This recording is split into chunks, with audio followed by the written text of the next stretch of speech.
Number को हम let करेंगे, let the number be x according to the problem.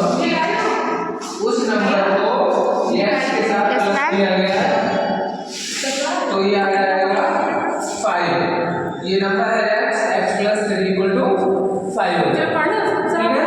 3 times the number we added to 7 gives 13।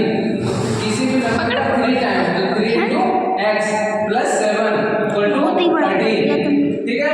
इसी तरह ये इसमें दो नंबर है, number is twice the other, एक कोई नंबर है और दूसरे नंबर का ट्वाइस यानी डबल है, एंड देयर सम इज 15 और उनका जो सम करना है वो 15 आ रहा है। तो हम लेट करेंगे, let the first number we x मान लिया तो दूसरा नंबर क्या हो जाएगा according to the problem, other number हो जाएगा 2x और क्या इसमें जब सम करेंगे x plus 2x equal to 15, 3x equal to 15, x equal to 15 upon 3, तो x की वैल्यू आ जाएगी 5। तो नंबर को कौन से हो जाएंगे s नंबर्स हो जाएंगे 5, 10, 5 into 2 into 5, 2 into 5, 5, 10, 5 और 10 को प्लस करेंगे तो 15 आ जाएगा, ठीक है।